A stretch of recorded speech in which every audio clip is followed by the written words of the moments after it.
Dans ce chapitre, le vaisseau spatial Karnak est éclairé par une lumière bleu ciel provenant d'une grande égolionoptie cosmique. Les passagers et l'équipage se rassemblent dans la grande salle du vaisseau, tenant des rameaux de myrrhe et des dégels cachés. Une procession d'archanges, d'anges, de chérubins et de séraphins se présente, portant des palmes. Un archange annonce la réhabilitation de Belzébuth, lui restituant ses cornes perdues, grâce à une cérémonie impliquant les autres êtres présents, qui offrent une partie de leurs propres cornes.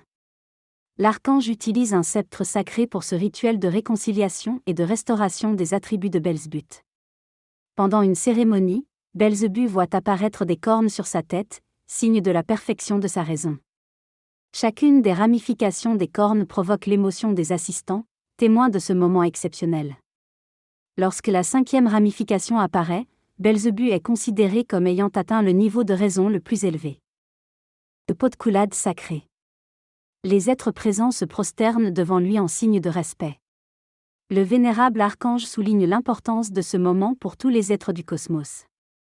Après la cérémonie, Belzébuth et son serviteur Aoun retournent à leur place, où Aoun implore le pardon pour ses manquements envers Belzébuth. Dans un dialogue mystique, un être tricentrique demande pardon pour son passé coupable envers une essence sacrée. Leurs échanges révèlent des réflexions profondes sur la nature humaine et la compréhension de l'amour et du pardon.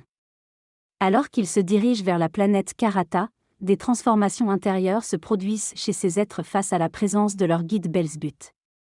Des promesses d'explications à venir et des discussions sur la signification des paroles et des actes sacrés montrent l'évolution des personnages dans leur quête de vérité et de compréhension.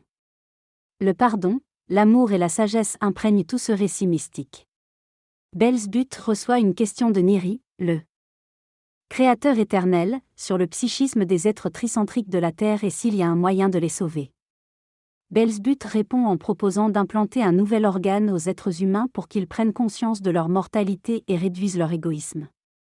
Selon Belzébuth, cette nouvelle conscience permettrait d'éliminer l'égoïsme et la haine envers les autres, principale cause des anomalies sur Terre et dans l'univers.